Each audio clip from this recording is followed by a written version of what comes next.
आज हम अध्ययन करने वाले हैं कर्मधारय समास। जैसा कि हम पढ़ चुके हैं कि यह समास का तत्पुरुष समास का ही एक उपभेद है। तो आइए जानते हैं कि कर्मधारय समास क्या है। कर्मधारय समास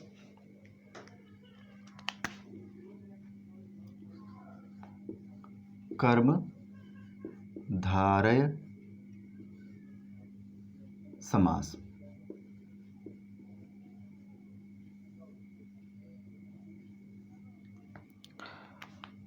प्रायः समास की परिभाषा को लेकर के छात्र उलझन में पड़े रहते हैं कि इसकी पहचान हम कैसे करेंगे, इनके उदाहरणों को हम कैसे पहचानेंगे, इसे कैसे परिभाषित करेंगे। तो आइए इसको सबसे आसान और सरल तरीके से जानने की कोशिश करते हैं कि कर्मधारय समास क्या है। जिस समास में विशेष्य विशेषण या उपमान उपमेय इन दोनों का संबंध प्रकट होता हो उसे हम कर्मधारय समास कहते हैं। जैसे फिर से पहले परिभाषित कर लेते हैं। जिस समास में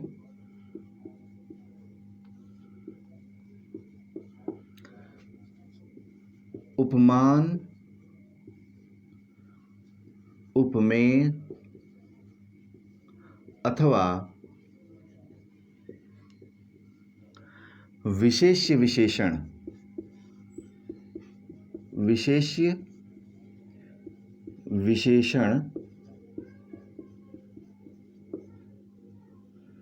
विशेष्य विशेषण का संबंध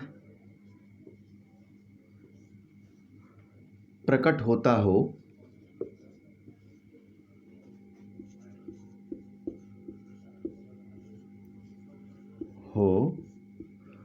उसे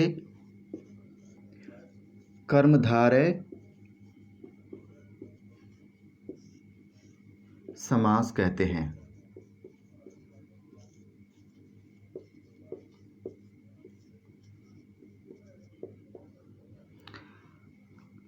पहचानने की हम कोशिश करेंगे। जिस किसी भी समास में उपमान उपमेय और विशेष्य विशेषण, उपमान उपमेय और विशेष विशेषण इन दोनों का संबंध प्रकट हो रहा हो तब हम उसे कर्मधारय समास कहेंगे।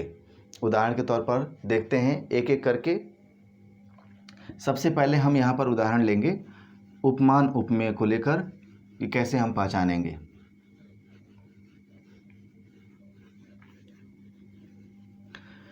जैसा कि हम जानते हैं कि उपमान और उपमेय क्या होता है, पहले इसको समझ लेते हैं फिर से। उपमान और उपमेय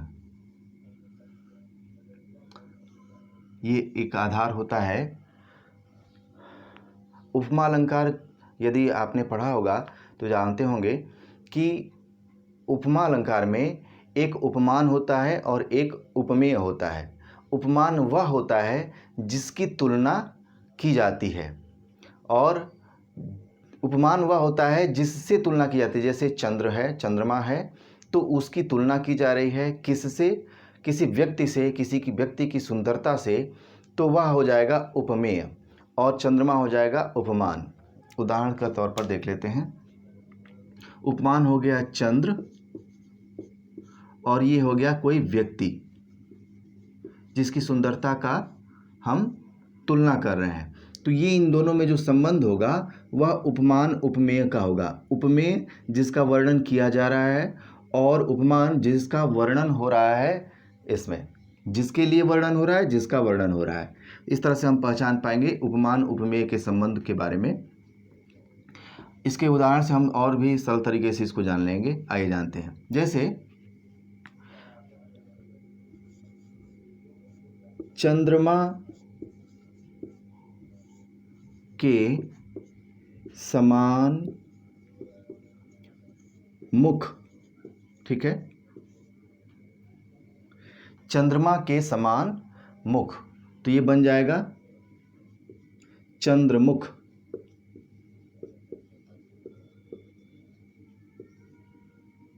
इसी प्रकार कमल के समान नयन बन जाएगा कमल नयन। इसी प्रकार कमल के समान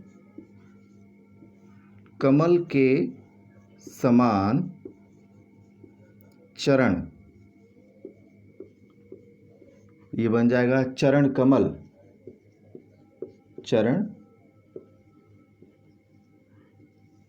कमल। इसी प्रकार प्राण के समान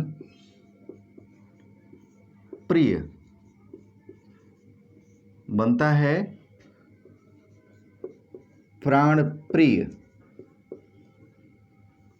यहाँ हम देख रहे हैं कि चंद्रमा से मुख की तुलना की जा रही है, कमल से नयन की तुलना की जा रही है, कमल से चरण की तुलना की जा रही है, प्राण से प्रिय की तुलना की जा रही है। तो यहाँ पर हम उपमान और उपमेय के संबंधों को देख पा रहे हैं। जहाँ पर भी हमने परिभाषा में पहले जाना था कि जिस समास में उपमान और उपमेय का संबंध प्रकट हो रहा हो वह समास, यानी कि ये उदाहरण कर्मधारय समास के होंगे और इनका आधार क्या है? उपमान और उपमेय। अब हम विशेष्य विशेषण के आधार पर कर्मधारय समास को पहचानेंगे दूसरे तरीके से। एक तो हमने जाना कि उपमान और उपमेय के आधार पर कर्मधारय समास कैसा होता है, किस प्रकार से होता है।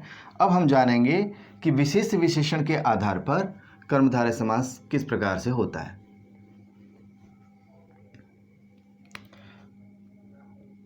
विशेष्य और विशेषण।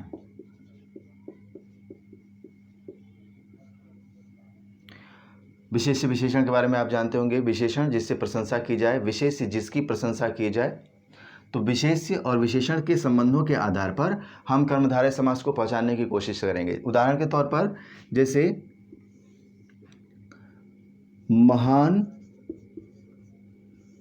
है जो आत्मा, क्या होगा? महात्मा।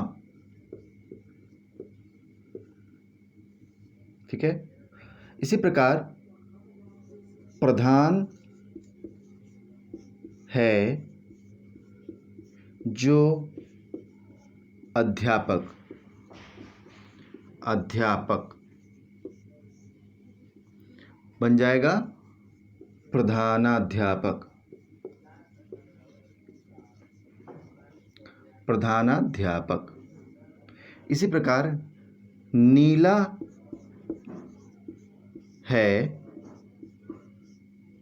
जो कमल बनता है नील कमल। ठीक है, नील कमल। इसी प्रकार और भी उदाहरण हम देख सकते हैं, जैसे परम है जो ईश्वर बनता है परमेश्वर। यहाँ पर हम देख रहे हैं कि विशेष्य और विशेषण का संबंध प्रकट हो रहा है। महान है जो आत्मा, महान शब्द जो है यह विशेषण है। प्रधान है जो अध्यापक, यहाँ पर प्रधान जो है वो विशेषण है। नीला है जो कमल, यहाँ पर नीला विशेषण है। परम है जो ईश्वर, यहाँ पे परम विशेषण है और ये इनके विशेष्य हैं। तो जहाँ पर विशेषण और विशेष्य का संबंध प्रकट हो रहा है और ऐसे सामासिक पदों का निर्माण हो रहा है तो वह कर्मधारय समास कहलाएगा। बहुत ही सरल तरीके से हम जान पाएंगे कर्मधारय समास वह समास है जहाँ पर विशेष विशेषण या उपमान उपमेय का संबंध प्रकट हो रहा हो, वह कर्मधारय समास होगा। इस कक्षा में इतना ही। मिलते हैं तत्पुरुष समास के एक दूसरे उपभेद के बारे में जानने के लिए अगली कक्षा में मिलते हैं। इस कक्षा में इतना ही। धन्यवाद।